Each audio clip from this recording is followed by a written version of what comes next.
we wanted to try to make this this next pitch off kind of interactive, and maybe kind of like a role play where Justin and I can be either one of those two customers that you see on the screen right there. So anyone want to volunteer to be the partner trying to sell us on one of these solutions? Sure. All right. Cool. Which partner do you want us to be? Or which Customer. Or which customer do you want us to be? Can you talk about that funnel? The camera, go up to the front and face us. Justin, you want to be the customer? Or do you want me to be the customer? Go ahead. Well, I'll be the customer with you. Okay. You can be the CEO. That's good? Okay. I can follow instructions. So yeah, just make a phone, just call us up, or hey, nice to meet you, and then we'll kick it off from there. Hey, JJ, Justin, great meeting with you today. Appreciate the opportunity to come in. Wanted to chat with you a little bit about that old Exchange server you got. That's the one that does your email and everything. Okay. We replaced it about 6 years ago. It's getting a little long in the tooth. Your business has been growing. I think you guys added 5-6 people last quarter. You're up to about 70 people at the moment. Now you got both a bunch of people here in-house, and I think you had, what was it, JJ, about 10 outside sales reps now? Is that sort of what you got going on? We're hoping that grows as well. But Okay, right on, nice. So I want to talk to you a little bit about sort of just replacing your Exchange server. But the cool thing is, one of the nice deals is as Microsoft's evolved over time, they've actually started changing up the type of products they have. So before we had to have the CapEx expense where we spent the money on the server, you had to buy the licenses, we had to jam a bunch of other things. And then the biggest thing, you should remember, Justin, when the power went out last year, suddenly all the emails stopped flowing. You guys were super upset. I think that happened like over a weekend or something, so we had to go and fix everything. The cool thing is they've transitioned a lot of that up to the cloud. So a lot of the redundancy and the other challenges you no longer have. So instead, you can look at using those things in a different way. Want to talk to you guys a little bit about it, but have you heard anything about Office 365? I've heard a lot about it, and we Okay. started looking into it, but I'm a little scared. I mean, putting Yeah. our data in the cloud, have you had some issues with that, security-wise? Not on the security side, not really. The cool thing is, the same way when you sit down at your computer right now, you put in a username and password, you log into it. That same username and password, there's a way that our engineers can actually link that between the computer and the server you have here on site and in the cloud, so it's encrypted with the same stuff. And then the cool thing is Microsoft actually segments it out so your data is sort of stored in a separate bucket from other people's data as well. Oh, cool. Okay.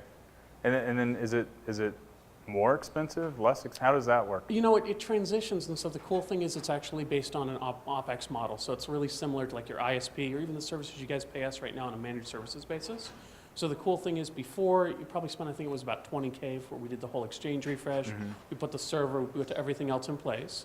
There's a couple different packages that we can do with the Office 365 portion, and we can actually mix it for different users. So your field reps, for example, they just need email, not much else. They're just talking on their, their phone or what have you.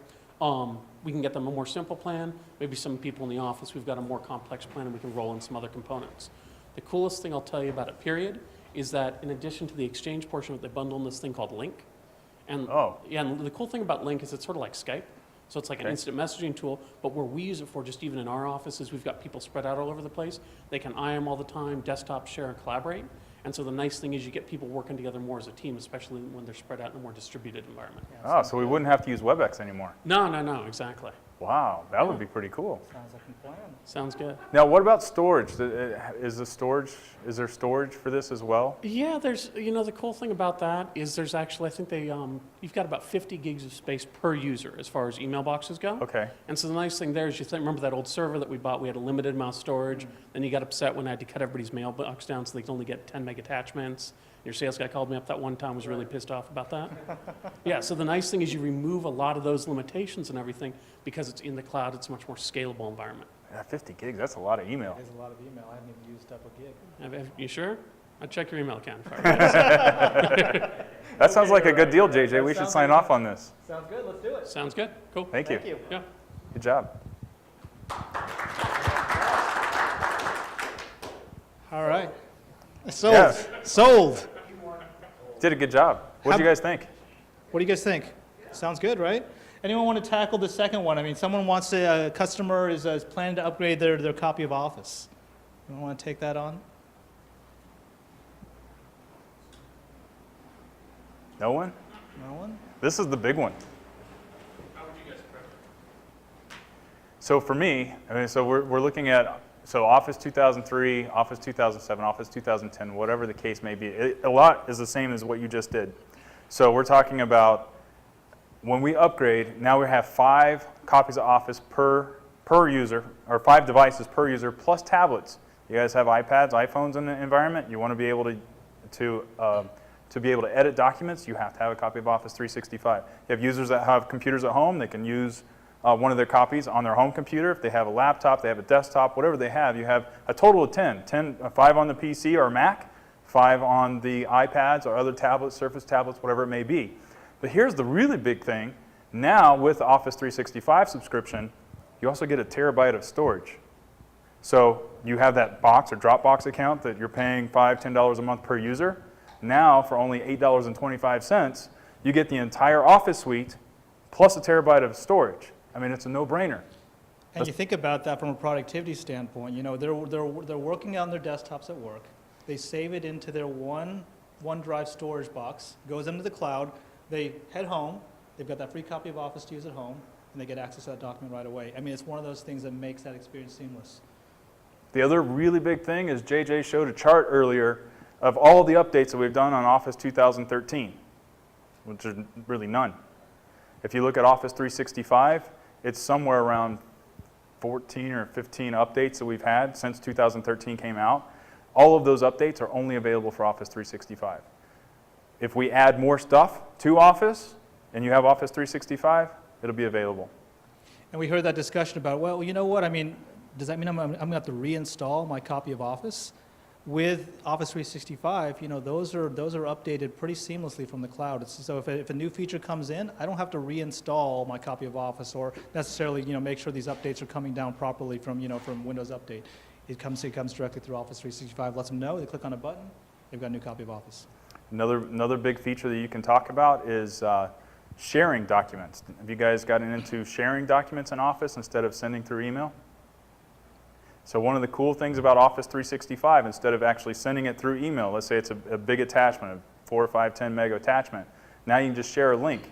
So it's going to share a link, other users can go in and you can co-author. So you can have 2, 3, 4, 5 people working on the same document at the same time, similar to what Google Docs does, but we've been in this business for a long time and we have a pretty seamless solution, and that's one that's very powerful. When I talked about that playbook in the video earlier, we had 5 people who were authoring that, people doing edits and so forth. And in the beginning, we just started sending an email. And then people would send it, and then somebody else would send another copy, and somebody else would send another copy, and there's 3 different versions. But then it was like, okay, let's put a stop to the madness. Let's all work on the same one. So then we just shared it out through OneDrive, and now all of a sudden we're all working on the same document. We can watch other people typing on our screen. It makes things a lot more collaborative. Yeah, and to elaborate on that as well, I mean, you do get access not only to the Office desktop apps, but you also get access to Office online. So if you want to create a brand new Word document, brand new PowerPoint, brand new Excel document in the cloud, you're at someone's desk and you just want to open up a browser, log into your account, you can do that with that version as well. Joseph? I saw it working on the online app. You know, it worked on the offline apps. Yeah, it works both ways. Yep, as long as you have an internet connection. Now what happens if you don't have an internet connection? It will upload, and then if there's changes, then whenever you do get online, it'll say there have been changes to this document, and then it'll ask if you want to keep your changes or if you want to accept the other changes. I think it's one or the other, because you get into a little bit of an issue of some things may have been, but Right. I'm not positive on that. I'd have to test it, I'm not sure. Yeah. Share outside the company. Yes, Yes. absolutely. Yeah, in fact, that was when we did that, we had a vendor who was actually doing all the editing for us, and he wasn't Microsoft. So it worked great for him. And remember, OneDrive for business is different than OneDrive for consumers, and meaning that when you talk about the granularity of the security level of permission that you want on individual items, you've got that. And when you think about OneDrive for business, this is something that, from an administrative standpoint, you know, I have the ability to kind of control how the sharing is going to occur, whereas in a consumer version, like Dropbox or consumer, or, you know, ones that you're not paying for, that's on an individual user basis. So they've got their own login, they've got their own password, so they can kind of configure it, they can kind of share, you're kind of exposed in that regard, whereas OneDrive for Business gives you admin control, if that makes sense. Yep. Yep. On the 1 terabyte, it's not 1 terabyte per account. 825 gives you 1 terabyte. You might be 825 account in the same company. Yep. As long as they are living and breathing. Requirement. No, Yes. I don't know. I mean, yeah. Yes, But one terabyte per user. So they get the 5 devices, 5 tablets, 1 terabyte per user. What's the best Office 365 pre-sales resource if you wanted to call somebody? And the reason I asked this question to set the stage is dovetailing on his question, because we wanted to verify about the 1 terabyte storage user the other thing a few weeks ago. Yeah.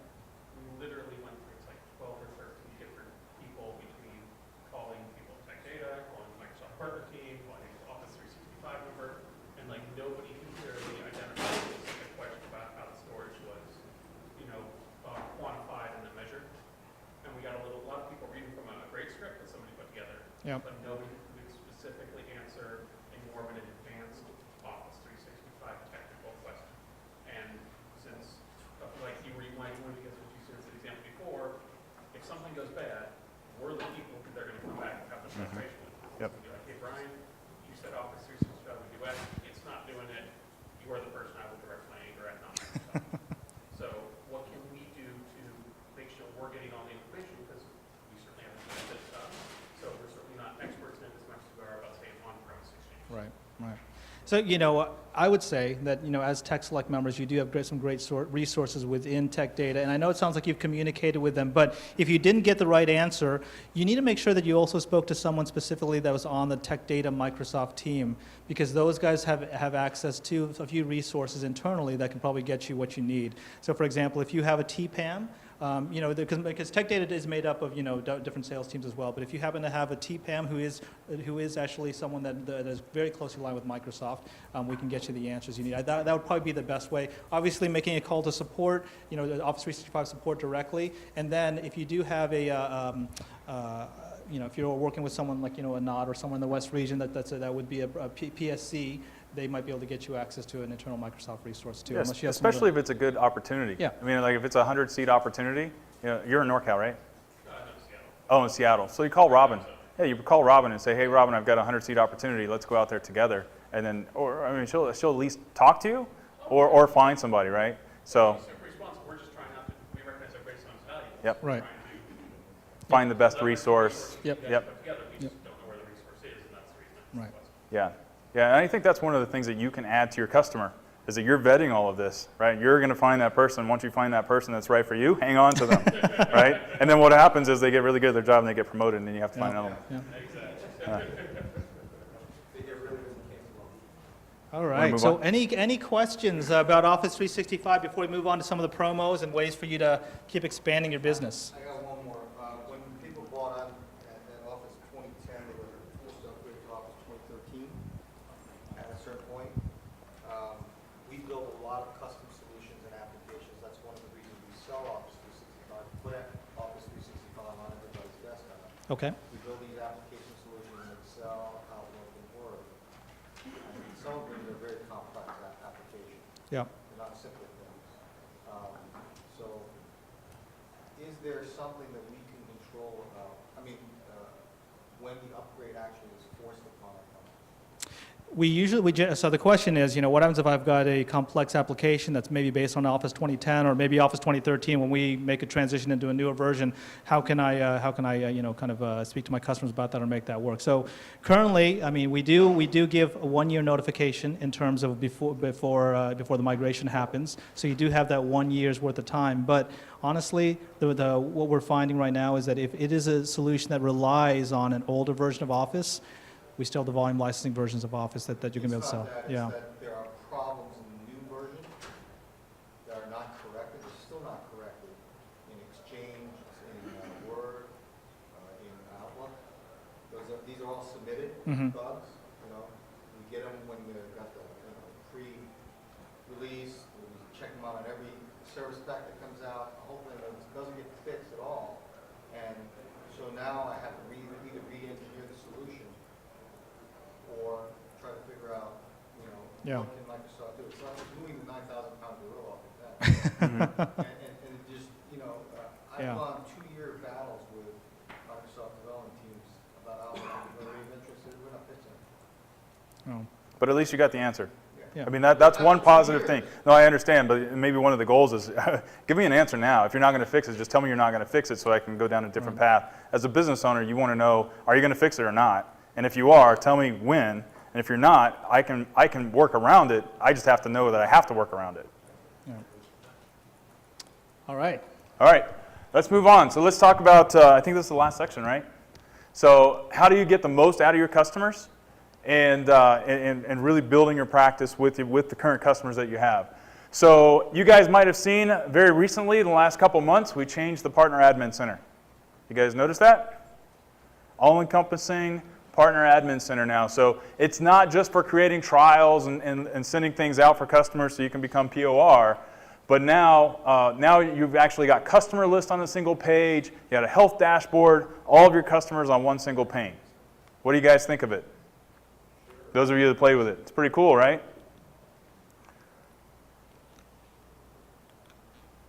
So now we have customer acquisition, customer visibility, customer automation. If you need to go in and make some bulk changes, you can do those types of things all through the Customer Admin Center. So here's a couple other things as I build it out. Availability to MPN network members for your IUR, so you can manage all of that. Also through your IUR, and then if you sign in through your Office 365 tenant, that's where you get all of your partner features. Okay. If you need to gain access, is there anybody who does not have access to the Admin Center yet? Okay. So the steps are here. It's listed out for you. You're going to get the slides, but you have to be a Microsoft Cloud partner. You must have an Office 365 account, okay? And you have to obtain your IUR. So once you deploy your internal use rights, you'll be able to access the new Partner Center. If you'd like to see a demo of it, there is a link here so that you can go out and take a quick look at it. It's like a 4 or 5 minute video by someone from our TS2 team that walks you through step by step. But it gives you right up here your total number of customers, your total number of deployment opportunities, how many renewals that you have. Renewals are a big part of our business, right? So how many renewals you have in the next 30 days, how many new subscriptions you have. It tells you about some upsell opportunities. It's one fantastic portal, and so you see you've got some dots, you've got some exclamation points, all kinds of things on this one dashboard. I mean, it really makes your job easy, right? One of the things we didn't talk a lot about today is like Power BI, right? Power BI is a really big SKU for us, and it allows you to have a lot of opportunities for engaging with customers. If you think of dashboards, that's where everything's going, and as a partner who's relying upon customers to say, okay, this is something I can upsell our current customer to, this dashboard becomes a very, very powerful tool. Okay, POR, Partner of Record. Why is it important to be a POR, Partner of Record? Get paid, right? But what if you buy it through Open? You get paid automatically. But are you POR automatically if you buy through Open? No, you're not. So remember earlier you were asking seat counts on certain things? So yes, you get revenue counts if you buy through Open, but if you're not POR, you're not going to get the seat count. Make sure and go in and add yourself. Okay? So there's a few reasons. If you're selling through MOSPA, you're only going to get your commission if you are a partner of record. So make sure you add it there. You're required to be POR to have delegated admin rights. Okay? If you're not POR, you're not going to get that even if you sell it through Open. Let's see, required to enable emails from Microsoft for the changes and updates. So we just talked about some of those updates. You have to be the POR so you're notified of your customers. And then we talked about buying through Open. Yes, you have to enable it. And then the next thing is, I think this is a big one, the customers, whenever you become the partner of record, know that you are their go-to. Microsoft's not their go-to. You as the partner are their go-to. So make sure you have it listed on there. They will see it on their side as well. Okay, staying engaged. We talked about some marketing ideas earlier. You have to continue to market to people over a period of time. We talked about earlier you have to say things at least 7 times. You have to engage with people over a period of 6 to 12 months. Create some drip campaigns. Something that's continually marketing for you so you can go out and reach new customers, but also let the customers that you have know about additional services. Where I see most partners making a lot of money, even outside of MSP, is SharePoint development. Doing BI, Power BI. How many of you guys are doing SharePoint? Okay, I should see more of you raise your hands. If you really want to make money with Office 365, SharePoint development is a big way to do it. Is anybody doing Power BI right now? Has anybody even looked at Power BI yet? It's an expensive SKU, and it's well worth it. Not everyone in the company is going to need Power BI, but the executives will want it. If you want to do some searching, or I'm sure we've got some resources through Tech Data that you guys can get some demos on Power BI and exactly how it works. But it goes so far that you can take a pivot table now, and through Power BI we have what's called natural query language, so that you can actually just type in, it's like a Bing search bar. You say, show me the sales by rep, and it'll bring up a bar chart, and it'll show you the sales rep and their sales. You can say, and then you can add on to it for the year 2013, and it'll show you just 2013. And you can say by month, and it'll create maybe a scatter chart. It automatically knows the best type of chart to send to you, and it's one of the most impressive demos that you can do for a client that sells not only all of Office 365, but also gets you that extra money for Power BI. Definitely take a look at it so you can start working with people to upsell them to that next SKU of Office 365. We talked about social media. Make sure that you're doing social, but also make sure you're listening on social. Another thing I didn't talk about earlier is paid advertising on social. There's a ton of great stuff you can do with Facebook for paid advertising. To give you an example, how many of you guys have Facebook accounts? Most of us, right? When you have a Facebook account, they ask you, what kind of movies do you like? What TV shows do you like? What books do you read? What football team do you like? It asks you everything. And who does that benefit? It benefits the advertisers. So if I go into Facebook and I want to do an ad, I can specifically go in there, and if I just want to advertise to the billion people on Facebook, they only charge me about a nickel per click. But if I specifically go into Facebook and I say, I want to target people who are within 25 miles of Las Vegas, Nevada. And within that, I also want to target people who are in the IT industry. And within that, I also want to only target people who like Microsoft. Now it's maybe narrowed it down to maybe 3,000 or 4,000 people, but now they may charge me $1 for every click that I get. But I have a very niche audience. Every time one of those users opens up their account, it's going to come up. Our ad's going to come up. So take a look at some of the paid advertising you can do on social. Make sure you listen to what people are saying about you and your company on social, and use it as a good marketing tool to get yourself out there. Regular online demos. We have demos available to you where our TS2 team has actually done demos that are partner agnostic. You can actually just put them on your website as if it's your demo, or create your own. We make all this stuff very easy for you, but you need to have this type of stuff to create that inbound type of activity. Make people register to get this information, right? Make sure they give you at least their email address. Ask for their company and their phone number as well. But it's all these types of things, and the last is the blogs. So I mentioned it earlier, blogs are, to me, the most important type of social media you could possibly do, just for the mere fact that it expands your website. It doesn't matter if people are responding. If they do, that's great, and you can have a conversation on there. But the main thing you want to do with a blog is you want to make your website go from 10 pages to 100 pages or 200 pages, so you have that additional reach with the search engines. Okay, we continually have new offers and incentives in market. You guys are all aware, this is a big part of our business. The one place I told you guys earlier, the SMB Partner Center. If you go to the SMB Partner Center, there's one tab that says Offers and Incentives. If you go to that tab, you'll be able to see everything that's out at any time, and we post it there before we even send an email to anybody in the channel that an offer's coming. Okay? So make sure you have that SMB Partner Center. There is another link that we'll have up here that'll take you directly to the incentives, but if you keep the Partner Center and you just look at it maybe once a week or once a month, just make sure you go look and what's new in training, what's new in offers and incentives. This is where you'll see it. So you guys can see the percentages here, but the big one I want to point out for today is that additional 8% kicker for selling cloud. So that's selling Office 365, Office Pro Plus, or selling Azure. Okay? So if you're selling, you get your base percentage from Tech Data, add 8% for all three of those SKUs. Okay, it's a big deal. And then the incentives here are through the end of this calendar year. Then in the beginning of the year, you'll probably see that we'll come out with something new. It might be better, it might be worse. The last few halves, it's been exactly the same. But we can't count on it. We don't know what it's going to be. SMB Advantage. Do you guys know about this program? Do you guys know about Big Easy? Big Easy, Bigger Easy, Biggest Big Easy, Big Easy 7.0. I used to make fun of it as a partner. I was like, what's the next one going to be? Oh, let me guess. Big Easy 9. Okay. And so actually, they should have just gone Big Easy 10, 8, Big Easy 10.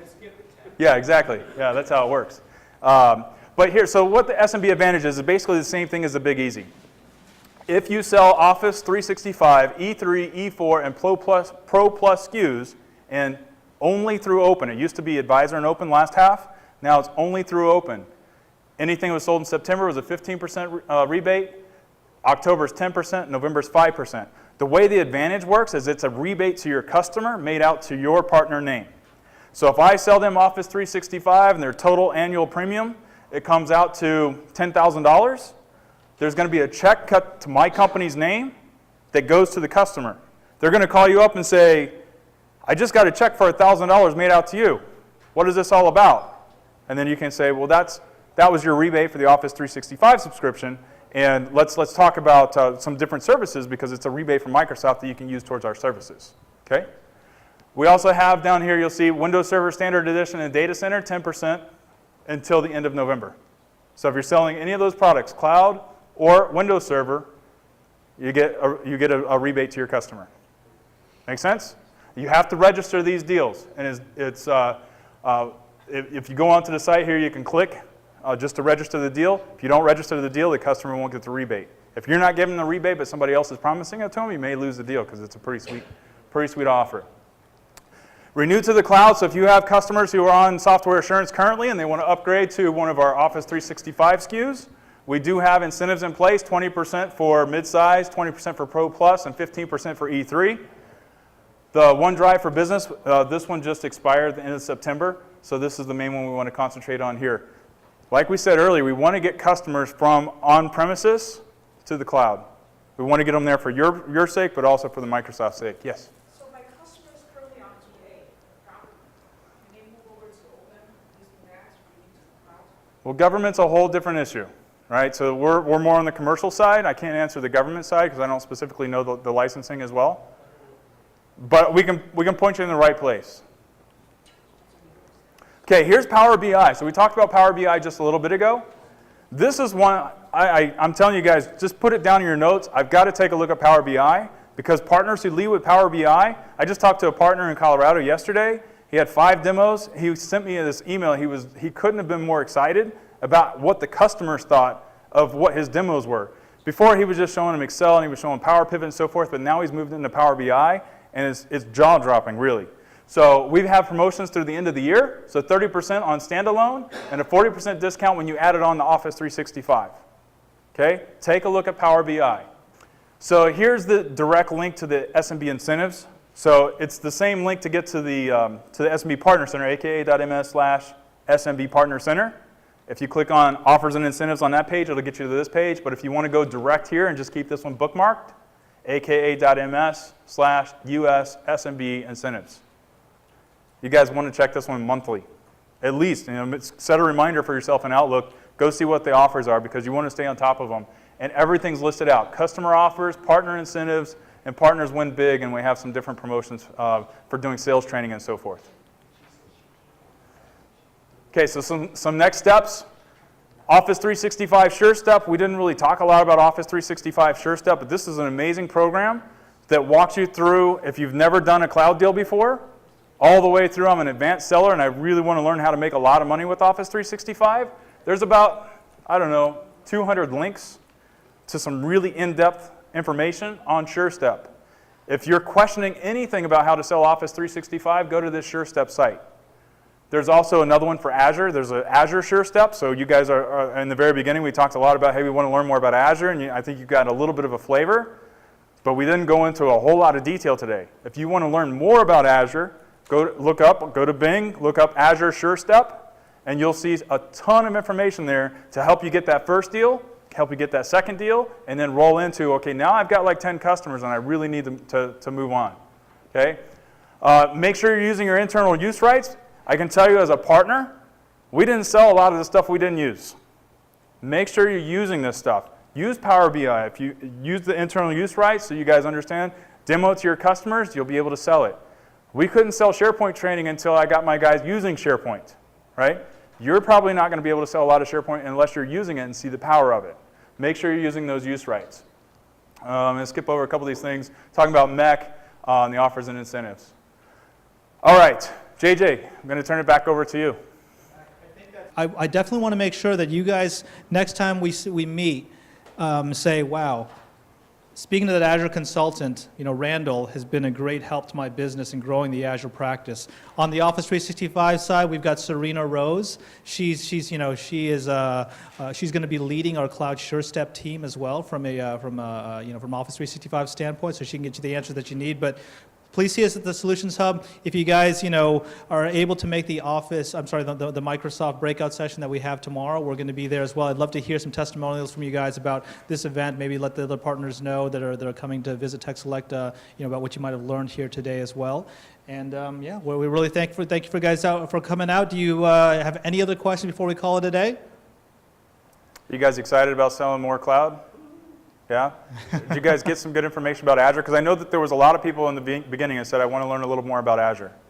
Okay, I do want to tell you, there are some cloud 300 and 400 level boot camps coming up across the country. There's about 30 different dates. So if you guys want to reach out to us, or if you want to just look it up, if you go to the SMB Partner Center and you look up training and events, look up Azure, and you'll see that there's an Azure boot camp coming somewhere near you. The only one I think we've delivered so far is Seattle. I believe so. So make sure, if you're really serious about this, it may not be you, because it's 300, 400 level, send one of your technical guys to go to this one-day training, and it'll be well worth your time. They actually get hands-on, so they're going to be building out solutions and going through labs. So definitely send them there if you have the ability to do so. Yep. It's an exciting time for us, guys. I was just telling you about earnings. Our business is growing. One of the very first things that Marissa said earlier, our Office 365 business is expected to double this year. Our Azure business, 400% growth is what we're expecting this year. You guys are in the right room. There's a lot of opportunity, and we want to help you go out and get it. Thank you. Thanks, guys. Enjoy the conference.